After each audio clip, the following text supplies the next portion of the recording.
Claro. Yeah. Sí, que llevamos la palabra ya. Claro, lo dije natural. Dios a través de mí, ¿no? Ay, Dios. Tranquila.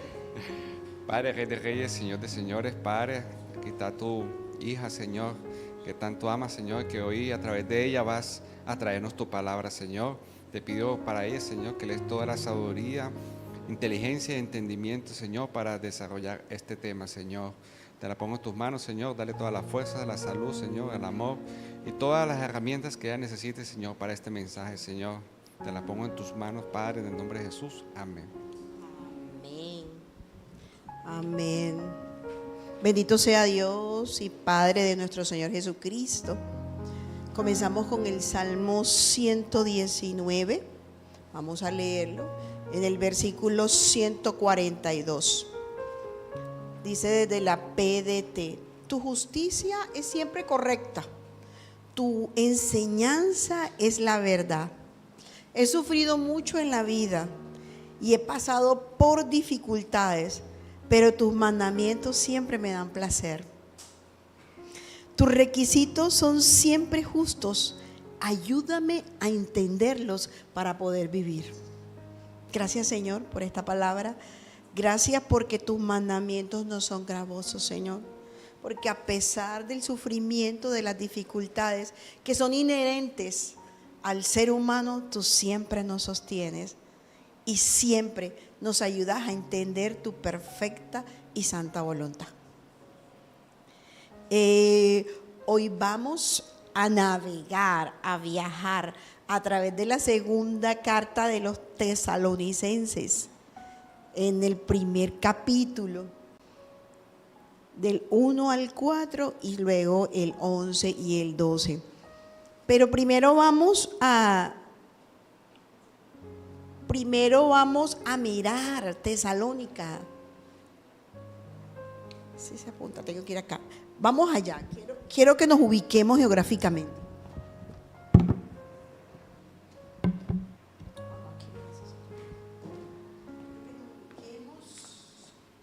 ¿Están mirando el mapa?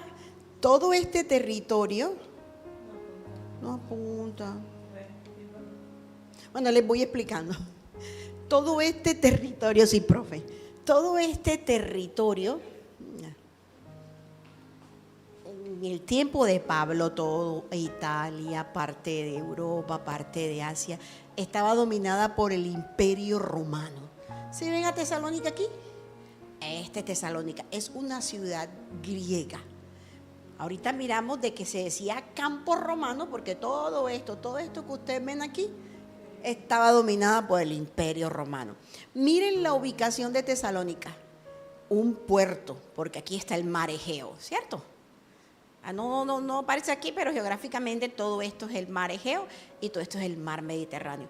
Era una ciudad próspera, un puerto marítimo, tenía 200,000 habitantes, entraba y salía la moneda, o sea que era bastante mercantil, bulliciosa, ¿sí?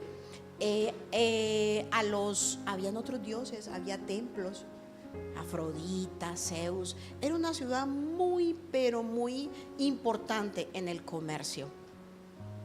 Miren la estratégica posición que estaba aquí. Vamos a mirar un poquito en la segunda diapositiva.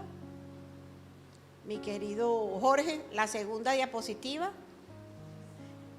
¿Cuándo fue fundada la ciudad de Tesalónica? En el segundo viaje de Pablo, que arranca aquí la iglesia.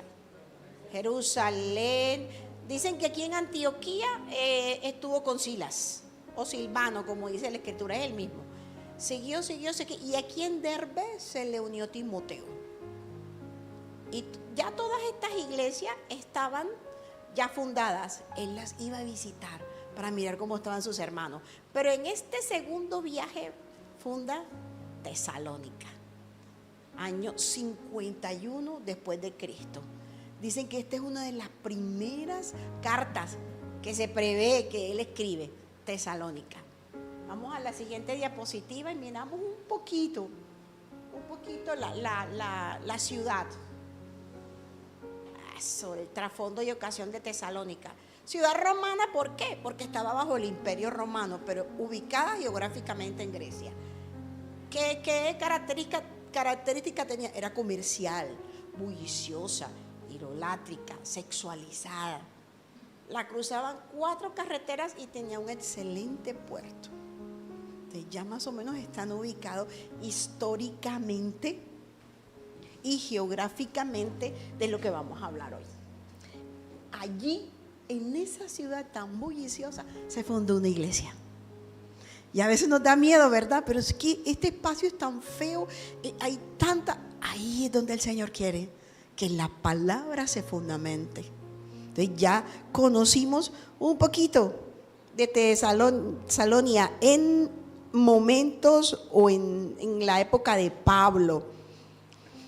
Pablo funda la iglesia de Tesalónica en su segundo viaje misionero junto con Silas o Silvano, como dice la escritura, y Timoteo, alrededor del año 51 después de Cristo. Dicen que la segunda carta de los tesalonicenses se escribe probablemente una semana o unos meses después de la primera carta. Recuerden que hay 2. Esta carta, Pablo anima a la iglesia a mantenerse firme. La iglesia tenía temor, la iglesia tenía muchas confusión en cuanto al regreso de Cristo. Tenía mucha confusión en dónde iban a parar las personas que morían.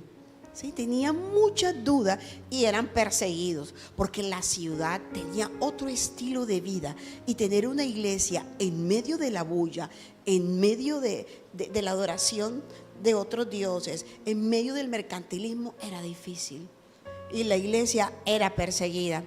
Y hoy Pablo nos enseña a través de esta carta a vivir con paciencia, en paz, confiando en Dios y con una esperanza segura de que esto no termina aquí, en esta tierra.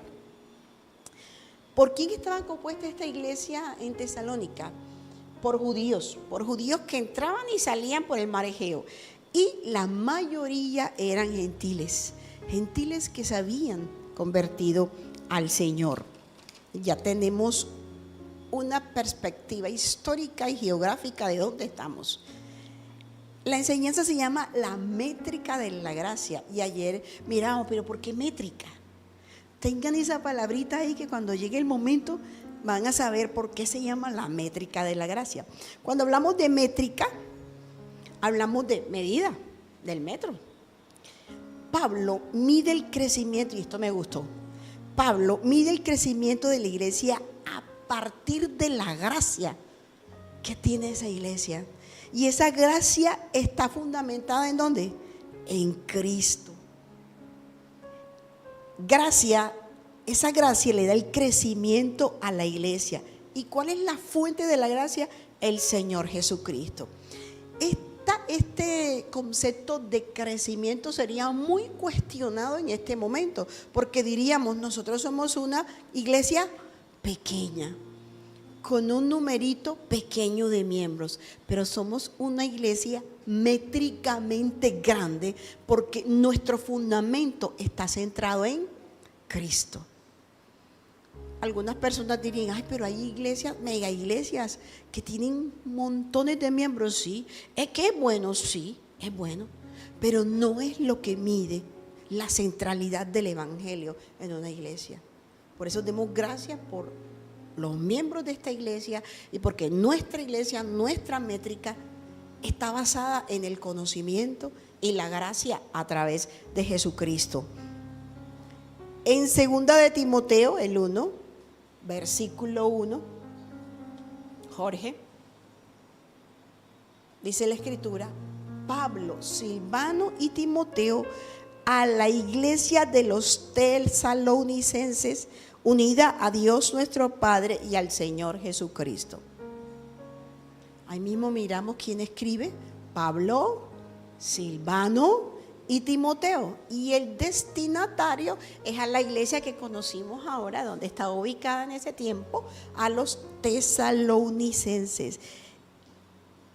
esto es un comienzo casi común en todas las cartas de Pablo, ¿cierto? Se observa claramente quién le escribe y quiénes son sus destinatarios. Hay una particularidad en el comienzo de esta carta, y es que generalmente Pablo se dirige a las otras iglesias, inmediatamente dice su ubicación. En su casa lo van a buscar. Yo solamente voy a mencionar algunos. Cuando escribe la carta a los Corintios, dice iglesia que está en Corintio. Obsérvese que dice la ubicación. Cuando habla de los Gálatas, dice la iglesia de la provincia de Galacia. Se ubica. Los que viven en la ciudad de Éfeso, en Efesios. Los que viven en la ciudad de Colosa, en los Colosenses. Pero aquí Pablo no hace alusión a la ciudad, y ahí me quiero centrar. Es que el sitio no nos hace a nosotros. No porque es que yo vivo en Malambo, porque es que yo vivo en Soledad. No, el sitio no nos hace. Miren lo que dice Pablo. La iglesia de los tesalonicenses, o sea, la iglesia de los que habitan ahí, de los que profesan la fe en Cristo, no hace alusión al lugar. ¿Hace alusión a qué? A las personas, a la fe que ellos profesan. Y algunos teólogos y apologetas llegan a la conclusión de que Pablo quería distinguir la identidad de los tesalonicenses y no el sitio, porque el sitio era difícil, porque el sitio tenía muchas características que de pronto los iban a alejar de la fe en Cristo. Y así nos pasa a cada uno de nosotros en los sitios en los que vivimos difícil. A veces no sabemos qué hacer. Muchas veces terminamos contagiados de todas estas situaciones. Estas situaciones nos perjudican o nos atraen. Pablo quería hacer alusión a la fe de los tesalonicenses. Tesalónica era una ciudad muy próspera. De pronto podría existir para estos nuevos creyentes que estaban en camino, perder su verdadera identidad en Cristo. Entonces no dice a la iglesia que está ubicada en Tesalónica, sino que dice a los tesalonicenses. Y lo que dice después todavía es mucho más afirmativo a la fe, unida a Cristo nuestro Padre y al Señor Jesucristo. Entonces ahí ubica la iglesia de Dios, no en el lugar donde está, en la ciudad de Tesalónica, no, lo ubica en la identidad de que está unida al Padre y a Jesús. Y a veces nos preocupamos, y esa iglesia queda por allá por La Manga, y esa iglesia queda por allá ¿sí? O también en las escuelas, yo he vivido eso, no es que esta escuela queda pero en un sitio muy feo, y tú vas y te encuentras con una calidez, y te encuentras con cosas diferentes. O sea, no nos dejemos llevar por el sitio, ¿verdad? Pablo aquí es pero muy claro. Dice a la iglesia de los tesalonicenses, de los que se reúnen ahí, de la identidad de los que tienen ahí, que está unida a Dios. No está en Tesalónica, está unida a Dios nuestro Padre y al Señor Jesucristo. Eso es hermoso, eso es único, es de Dios. Y había otra situación, era que la iglesia estaba en persecución, porque esta gente que era unida a Cristo y que estaba en esa ciudad de Tesalónica era perseguida, porque la idea era que se adaptaran a esa cultura bulliciosa, esa cultura mercantil, a esa cultura de adorar a los dioses, Zeus, Afrodita, ¿sí? A todo eso. Y en la medida de que ya había un remanente que estaba escuchando la palabra de Dios, que tenía su fe, que sabía de la gracia, las demás congregaciones, los demás grupos, ¿verdad?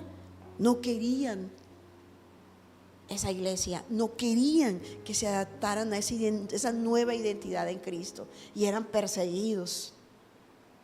Por eso era que Pablo decía que no a la iglesia que está en Tesalonia, sino a los tesalonicenses. Muy interesante esto para nosotros. Esto es bueno para nosotros cuando sentimos la presión de encajar en la cultura que nos rodea y hacer parte de ideas y emociones que nos glorifican a Dios. Y si le buscamos aplicación a este primer versículo, nosotros no estamos unidos a tal tradición. Nosotros estamos unidos a Dios y a veces por el sitio donde estamos intentamos encajar. Hasta a veces nos encontramos involucrados en ciertas cosas que el Señor no le agrada o que a nuestro beneficio tampoco nos caen bien. Entonces tenemos que estar muy pendientes a eso, a esa presión que hay alrededor de nosotros y recordar de quiénes somos nosotros, quién es Dios y para qué estamos aquí. Hoy ese es el recorderis. Pertenecemos a Dios Padre y a Jesús nuestro Señor. Vamos al versículo 2.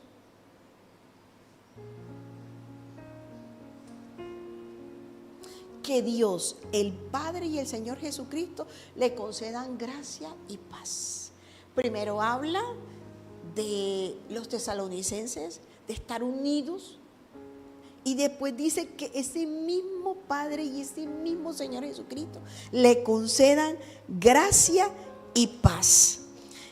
Dios nos da la gracia y esa gracia conduce a la paz. Y cuando Pablo habla de esta paz, no habla de una sensación agradable, de estar en la playa, de estar comiendo, que no haya ruido. No. Eso es simplemente una tranquilidad, ¿verdad? Unos momentos de relax. Es una paz que proviene de Jesús y es duradera. No es atemporal, sobrepasa todo entendimiento. Es duradera y real, con uno mismo y con los demás. Esa paz que aún en la tormenta, esa paz que aún en los momentos más difíciles, de pena, de dolor, de escasez, de conflictos, de un momento que uno no sabe qué hacer, el Señor le dice: quédese quieto, que yo soy Dios. Déjenme a mí, que yo tengo el control del mundo. Cuando estas herramientas se nos han acabado, Él nos dice: la paz que yo te doy sobrepasa cualquier cosa. Es esa paz que proviene de Jesús, que no la tienes hoy, ¿verdad? Y que se te acabó y que la vas a buscar mañana. No, es duradera. Y esa paz es con uno mismo y se refleja en los demás. Ellos estaban muy dudosos, como les dije, y les digo que no se pierdan los próximos domingos, porque los próximos domingos vamos a seguir con la carta y algunas cosas quedan de pronto faltándoles argumento, porque están en el otro versículo o en el otro capítulo de la carta. Ellos estaban dudosos y ansiosos con respecto a la segunda venida de Cristo. Tenían muchas dudas y decían: ¿y qué va a pasar con las personas que murieron en la congregación? ¿Sí? ¿Qué va a pasar con ese dolor? ¿A dónde van? Y es cuando Pablo empieza a escribir esta carta, tanto la primera y la segunda, y dice: tengan paz. Y hoy le decimos a nuestra pastora Carmen: esa paz que siempre está ahí, esa paz duradera. Entonces no solamente están unidas a Cristo, Cristo da esa paz que necesitan en medio de ese bullicio que era Tesalónica, en medio de esa confusión, porque había tantas ideologías, había tantos conceptos como los hay hoy, hay una cantidad de teorías. Así estaban los tesalonicenses, confundidos, no sabían qué era lo que tenían que hacer, no sabían qué pasaba, qué pasaba con... Algunos decían que ya el Señor había llegado Y se confundían y estaban confundidos, como hoy nosotros podemos estar. Y Él les dice, tengan paz. Jesús da paz. El tercer versículo, hermanos, siempre debemos dar gracias a Dios por ustedes, como es justo, porque su fe se acrecienta cada vez más y en cada uno de ustedes sigue abundando el amor hacia los otros. Dar gracias por ustedes. Y no solamente por los tesalonicenses que estaban en la mitad de una ciudad tan difícil, sino que también es aplicable para hoy. Qué bonito cuando los pastores, los maestros, las personas que sirven dan gracias a Dios por las 40, 50 personas que están hoy aquí. Y decía Pablo, yo le doy gracias a Dios por usted. Yo le doy gracias a Dios porque en medio de ese bullicio, ahí está Cristo, hay un remanente. Y hoy damos gracias a Dios por eso. Dice, como es justo, porque su fe se acrecenta.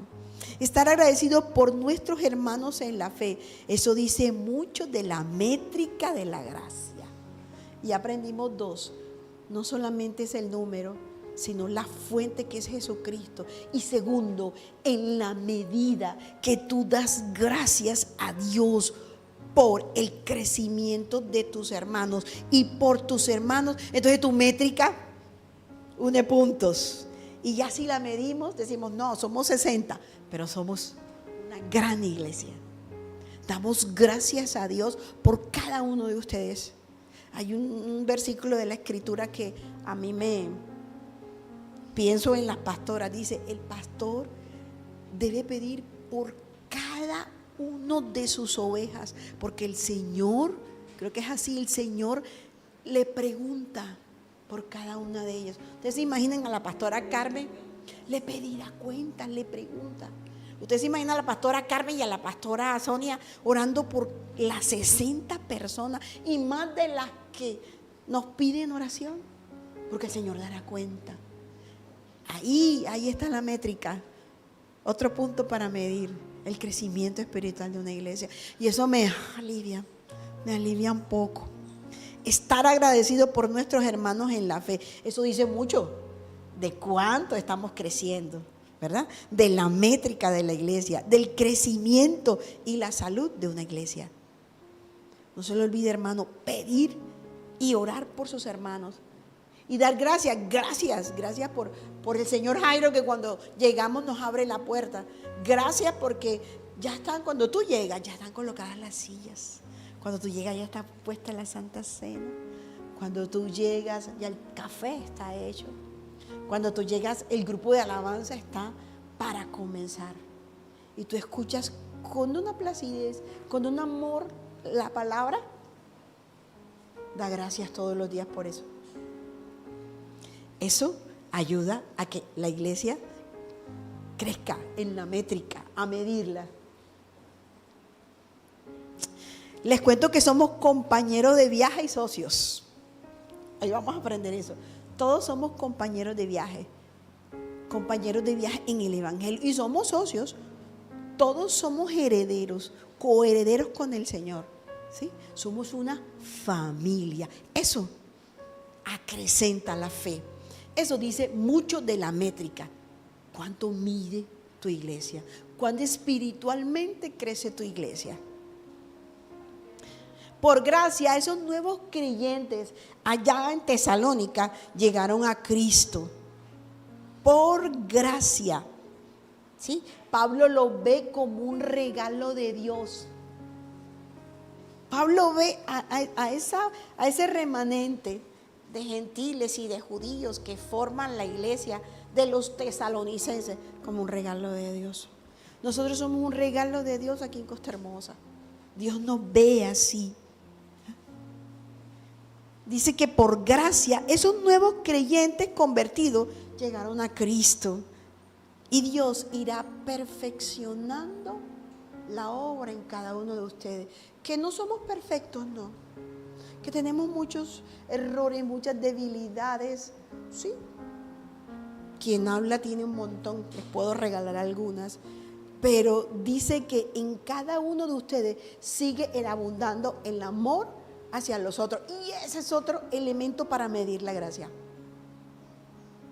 De que nos querramos. Somos 60, somos una iglesia grande, porque estamos unidas a Cristo, porque nos amamos los unos a los otros, porque nuestra fe está centrada en Cristo. Por eso somos una gran iglesia. No es que el crecimiento sea solo por número, ¿verdad? Sí, está bien que sea grande y crezca, pero Pablo hace énfasis en el crecimiento de la fe y del amor. Esa es la medida de la gracia. Entonces, si te preguntan, ¿tu iglesia es grande? ¿Cuántos miembros tiene su iglesia? No diga cuántos, vamos a decir, somos ricos en Cristo. Nos amamos los unos a los otros, nos ayudamos, nos acrecentamos la fe. No diga el número, diga eso. Porque esa es la métrica de la gracia. Por eso Pablo midió el crecimiento espiritual de la iglesia de los tesalonicenses. Esa es la medida de la gracia. Y si nuestros hermanos están aumentando en la fe y el amor, es probable que crezca el número. O sea, no miremos el número, miremos si estos elementos que Pablo mira en sus hijos, en la iglesia de los tesalonicenses, los tenemos nosotros. Les aseguro que si los tenemos, vamos a ir creciendo en número. Algunos se preocupan porque somos pocos, ahí hay una mega iglesia, ¿no? Miremos primero la métrica. ¿Cómo está la métrica de la gracia? ¿Cómo están los puntos que estamos aprendiendo hoy? Porque esos puntos son los que nos van a llevar a probablemente tener más miembros. El amor es el indicativo.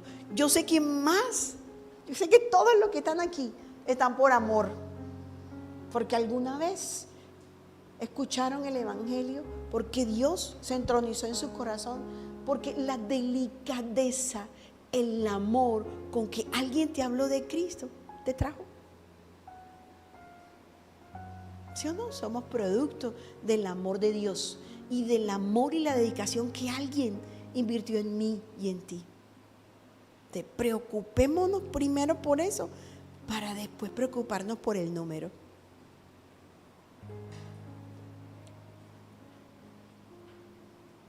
Si nuestros hermanos están cimentados en la fe y el amor, es probable que crezca el número de la iglesia. Es un don para recibir y no una meta para alcanzar. Y algunos, pues, y no está mal, ¿no? Que en este año la meta es que hayan 10 miembros más. Sí, muchas personas se ponen las metas y ahora en las matrices DOFA y en todas estas matrices siempre hay una perspectiva. Pero Pablo hoy nos dice de que primero tenemos que estar cimentados en la fe y el amor para que probablemente el amor atraiga más personas. Y es un don, no una meta. Vamos al cuarto, Jorge, cuarto versículo. Este me gusta. Así que nos sentimos orgullosos de usted. Les dice Pablo a esa iglesia en la mitad de una ciudad tan difícil. Nos sentimos orgullosos de ustedes. Ustedes se imaginan que nos diga nuestra pastora que me siento orgulloso de este grupo. Nos sentimos orgullosos de ustedes ante las iglesias de Dios, por la perseverancia y la fe que muestran en soportar toda clase de preocupaciones y sufrimiento. Parece contrapuesto.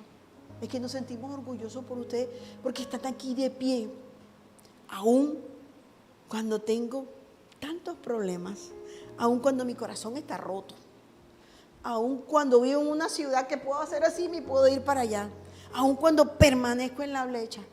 Aun cuando los problemas me tambalean pero no me tumban, aun cuando estoy enfermo. Pablo se sentía orgulloso de su iglesia, de su fundación, porque aún el alrededor que tenía era difícil. Y me imagino que habían unos que entraban y querían salir, y él decía, pero yo me siento orgulloso de ustedes por la perseverancia, porque aún están aquí, por la fe que muestra, por soportar toda clase de persecuciones, por soportar todo lo que te digan, siendo mentira, por todo lo que se has vituperado, murmurado y por todo lo que sufres. Estoy orgulloso de ti. Tiembla uno. Estoy orgulloso de ti, aunque sé que lloras todos los días. Estoy orgulloso de ti, aunque sé que a tu derecha tienes que solucionar unos problemas y a tu izquierda no sabes qué hacer. Estoy orgulloso de ti. Me encanta. Estar alegre por lo que el Señor ha hecho. Pablo decía, es que yo estoy alegre con ustedes aún en los momentos difíciles que les ha tocado vivir. Eso es un estímulo para los demás cuando te ven de pie a pesar de. Estimula la fe, estimula el crecimiento espiritual y nos alienta a que las persecuciones y los sufrimientos no nos apabullen, sino que tengamos la frente en alto y sigamos. Porque el protagonista de la historia es Cristo, quien nos da esa fuerza, esa fe y ese amor para seguir es Jesús. Y te están viendo. Y ese o esa que te está viendo está intentando saber qué hay detrás. Y tú lo que muestras es a Cristo, porque si te muestras tú, no vuelve. Pero si muestra a Cristo, te aseguro que volverá.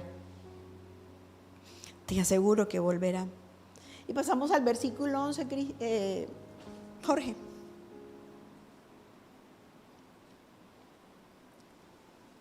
Por todas estas cosas, oramos constantemente por ustedes, para que nuestro Dios los considere dignos del llamamiento que les ha hecho.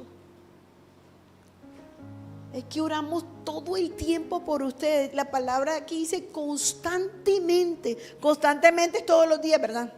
En todo momento. Para que nuestro Dios los considere dignos del llamamiento que les ha hecho. ¿Por qué? Porque muchas veces no nos consideramos dignos y decimos, no, ¿por qué yo? Pero Él dice, no, aquí estamos nosotros para orar por ustedes. Y por su poder perfeccione toda la disposición al bien y toda obra que se realicen por fe. El 12 dice, por eso oramos así, el 12, por favor, Jorge. Oramos así, de modo que el nombre de nuestro Señor Jesucristo sea glorificado por medio de ustedes. Oramos por ustedes y para que el nombre del Señor sea glorificado por medio de ustedes.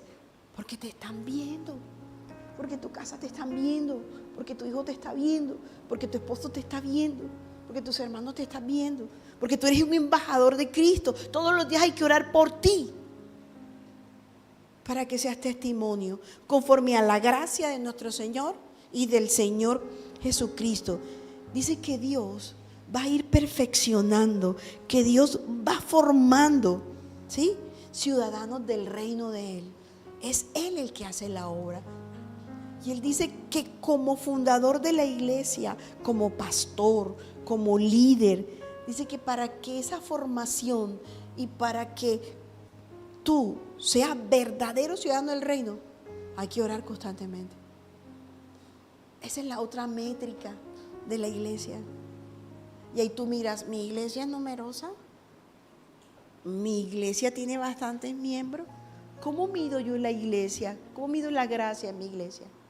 Cuando la oración fluye, cuando cada uno de nosotros oramos por nuestros hermanos, para que Dios continúe formándonos, para que Dios nos haga justos, para que Dios nos haga verdaderos ciudadanos del reino, orar unos por los otros. Oramos por un crecimiento primero en la fe y en el amor, ¿sí? Y esa fe y ese amor la extendamos a los demás. Y eso da en nosotros gracia y paz. Por eso hoy miramos un modelo de iglesia en medio de la adversidad y un modelo que se sostiene por gracia, por el conocimiento de Cristo. Se sostiene por el amor, por la fe. Se sostiene por lo orgulloso que estás gratitud de tus hermanos por todo lo que han pasado y aún están aquí. Y aún aman a su iglesia y aún se congregan. Por la oración que cada uno de ustedes hace por el otro. Tú no te imaginas cuántas personas están orando por ti. Tú no te imaginas cuántas personas doblan rodilla por ti. Y es un compromiso que tienen los pastores, los líderes, porque Dios dará cuenta de ello. Eso hace a una iglesia saludable y a una iglesia grande, no en número, sino en fe, en amor. Y eso es lo que atrae, el amor.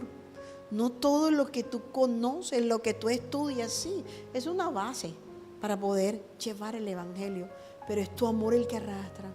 Es el amor de Dios en ti y el amor que tú extiendes a los demás. Es el que hace que tu iglesia sea grande, que tu iglesia esté llena de gracia. El número viene cuando pongas en práctica todos estos elementos. Y a veces no queremos ni hablar, a veces no queremos ni hablar con los demás. Nos abruma el cansancio, nos abruma el trabajo, nos abruman los hijos, nos abruman los oficios.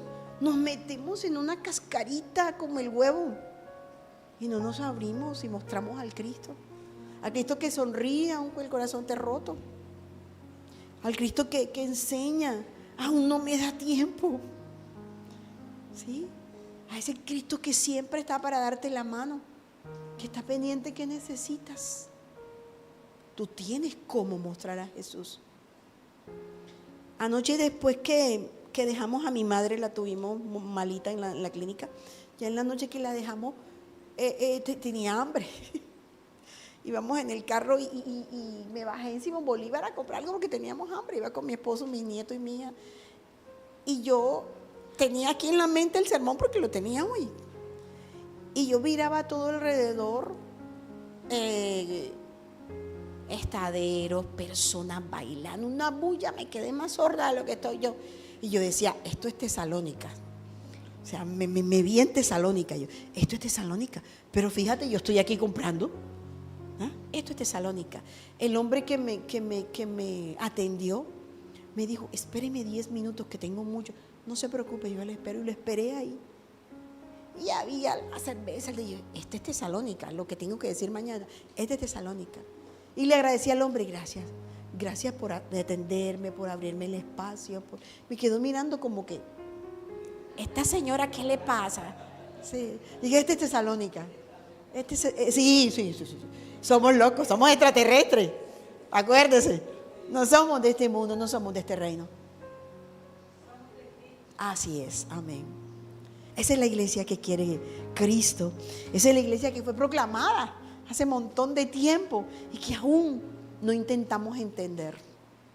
Señor, te damos gracias porque tú eres bueno, porque tú eres maravilloso, porque tú nos das ese amor.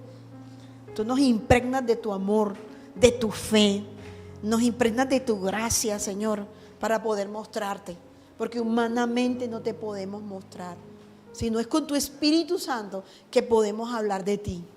Oh Dios, gracias.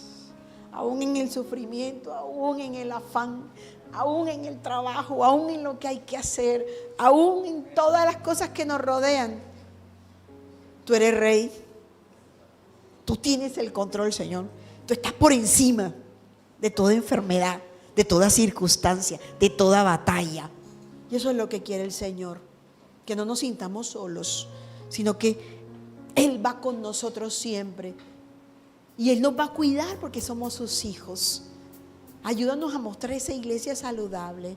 Ayúdanos a mostrar esa fe, ese gozo, esa paz. Aún en los sufrimientos y las persecuciones como pasaba en Tesalónica, Señor. Gracias. Solos no podemos, Señor, pero tú vas con nosotros. Ayúdanos. Cada día es una bendición. Mis hermanos son una bendición. Estamos orgullosos de CGI Soledad Barranquilla. Estamos orgullosos de aún con las dificultades. Estamos aquí hoy. Gracias. En el nombre de Cristo Jesús, gracias. Amén.